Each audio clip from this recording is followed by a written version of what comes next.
बिस्मिल्लाहिर्रहमानिर्रहीम। अस्सलाम वालेकुम नाज़रीन, आप यूट्यूब और फेसबुक चैनल देख रहे हैं। मैं राना उज़ैर हूँ।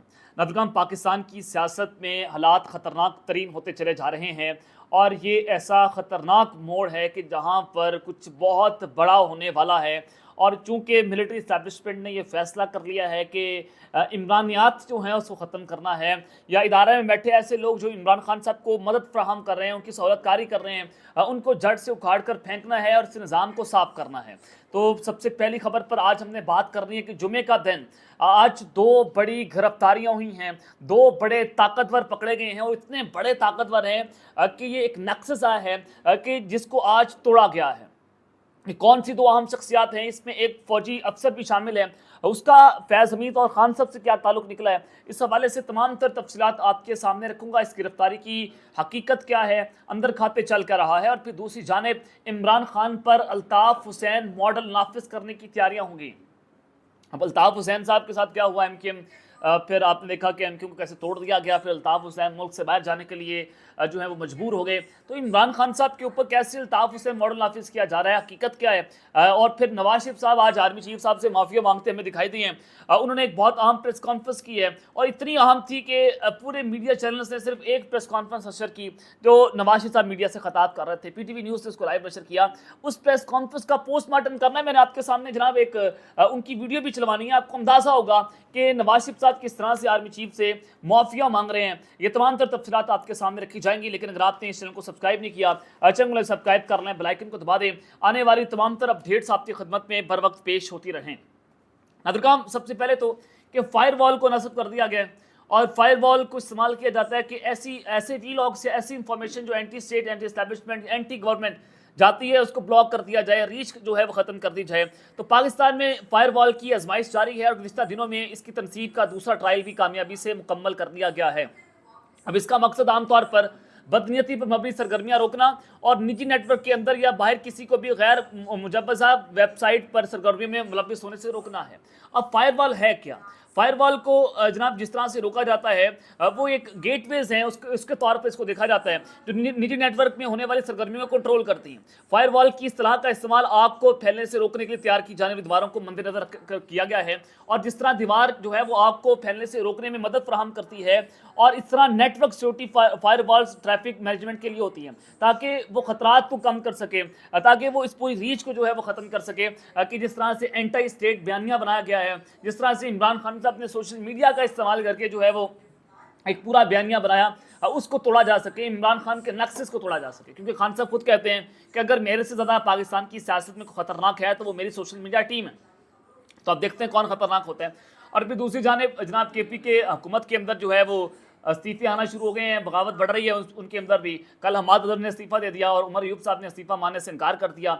हमाद अजहर ने इस्तीफा यूँ दिया कि पंजाब के अंदर ग्रुप बंदी जो है वो बढ़ती चली जा रही है, इमरान खान साहब तक हमें रसाई जो है वो नहीं मिल रही। तो आज जनाब वज़ीर आला अली अमीन गंडापुर ने सूबाई वज़ीर तामीरात और मवासलात शकील अहमद खान के इस्तीफे के हवाले से सख्त रद्द-ए-अमल देते हुए कहा कि अभी तक तहरीरी इस्तीफा मौसूल नहीं हुआ। कमेटी ने शकील खान को काबीना से हटाने की सिफारिश की और शकील खान को डी नोटिफाई करने की समरी पर दस्तखत करके गवर्नर को भेज दिए। तो लिहाजा इन पर इख्तियारात से तजावुज़ और करप्शन की शिकायत आई हैं, जिस पर हम तहकीकात कर रहे हैं और कमेटी की सिफारिशात के बाद उन्हें काबीना से हटाने का फैसला किया गया है। तो लिहाजा ये एक केपी के हुकूमत के अंदर ये एक सारा खेल चल रहा है। तो उसके हवाले से शकील खान की हिमायत में आतिफ खान जो इमरान खान के बड़े करीब हैं और जुनैद अकबर भी मैदान में आ चुके हैं और उन्होंने कहा कि शकील खान 10 साल काबीना में साथ रहे, आज तक उनसे ज़्यादा ईमानदार वजीर नहीं देखा। आतिफ खान हल्फ उठाता हूँ, शकील खान इंतहाई ईमानदार शख्स है और शकील चोर होता तो कभी भी पाकिस्तान तहरीक इंसाफ के पास जाकर चोरी की शिकायत ना करता।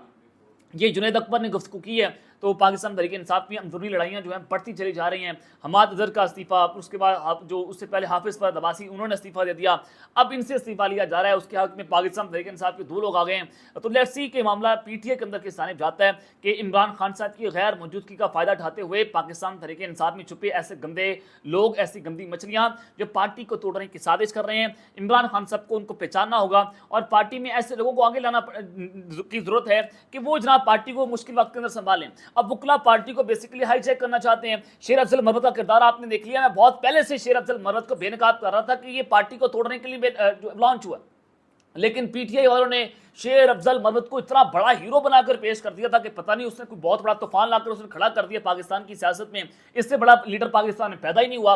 वो शेर अफजल मरवत साहब जो है वो पकड़े गए।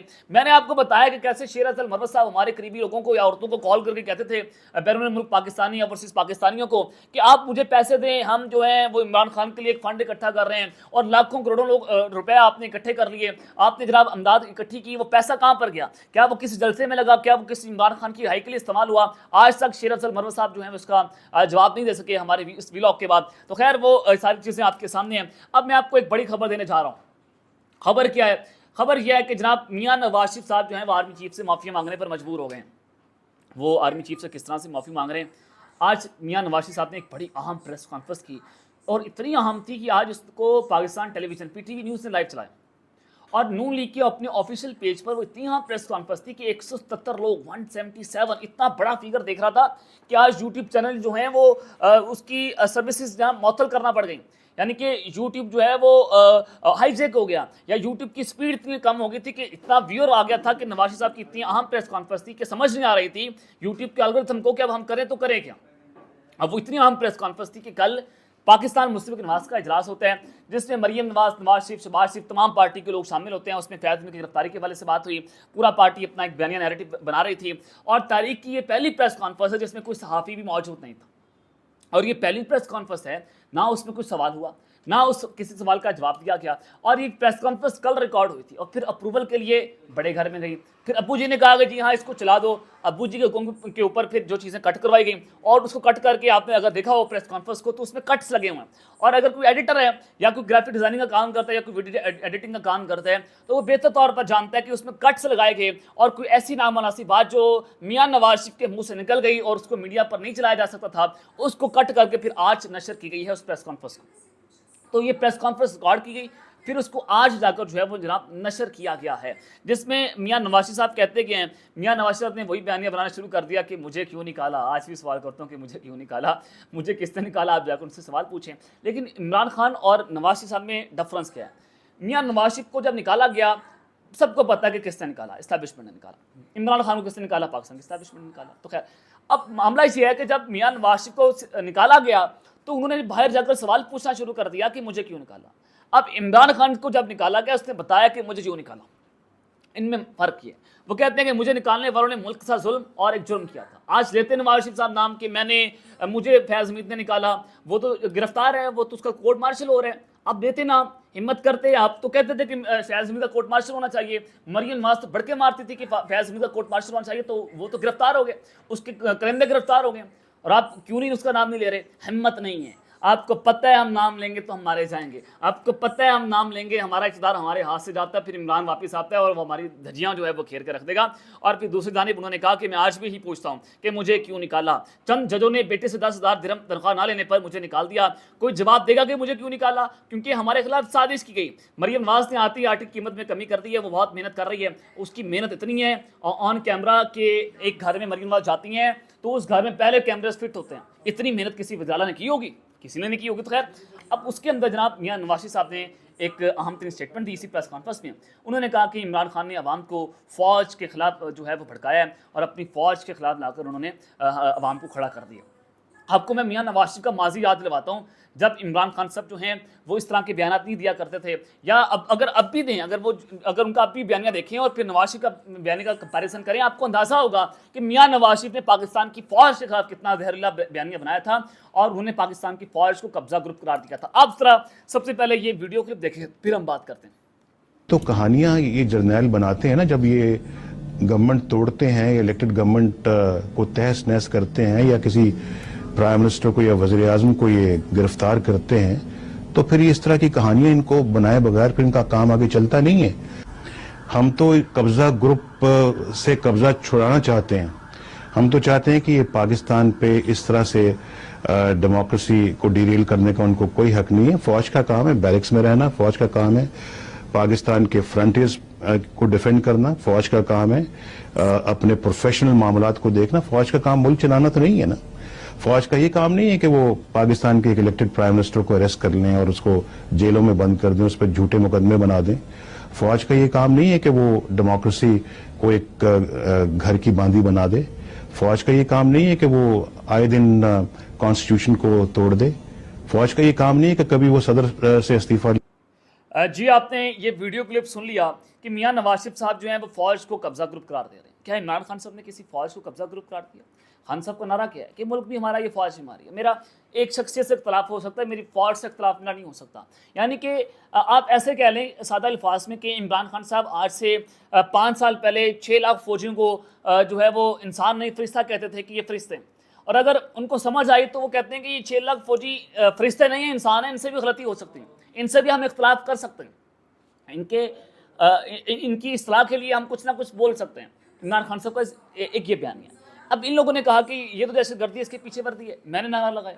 मियां नवाज शरीफ की आपने ये देख लिया, इंटरव्यू देख लिया, ये मासी का इंटरव्यू है, तो याद माजी अदाब है यारब, तो ये चीज़ें आपके सामने हैं। तो खैर अब एक और आम खबर है, वो आपको बता देता हूँ कि हालात बड़े ख़तरनाक हैं और 2 बड़ी गिरफ्तारियां आज हुई हैं। एक गिरफ्तारी जनाब मेजर रिटायर्ड काशिफ जो हैं उनको हिरासत में ले लिया गया है, और ये फैज़ हमीद साहब जो उनके करीबी रिश्तेदार हैं और उनको पकड़ा गया है, और ये भी PTI और फैज़ हमीद के दरमियान रब्ता कारी का काम जो है वो सर अंजाम दे रहे थे। और फिर दूसरी जानिब एक और बड़ी गिरफ्तारी हुई है साबिक DJI लेफ्टिनेंट रिटायर्ड फैज़ हमीद से रब्तों के मामले पर साबिक IT जेल खाना जात जो हैं पंजाब के मिर्ज़ा शाहिद सलीम बेग को हिरासत में ले लिया गया है, और इनको लाहौर के इलाके शादमान में सरकारी रहाइशगाह से हिरासत में लिया गया, और ये 5 साल IT जेल खाना जात रहे हैं और अक्टूबर 2022 में रिटायर्ड हुए थे।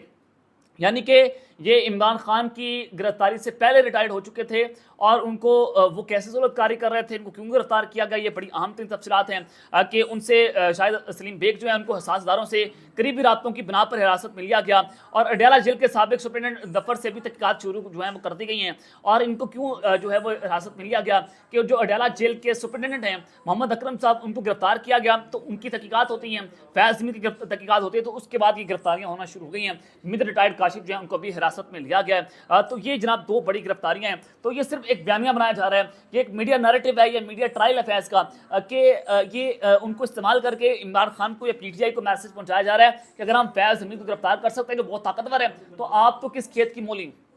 बेसिकली एक ये बयानिया है। तो इमरान खान साहब जो हैं उन पर ये अल्ताफ़ हुसैन मॉडल लगने जा रहा है। एक तो पूरी PTI तोड़ देंगे, PTI के 2 बड़े ग्रुप्स अब मजीद तोड़े जाएंगे।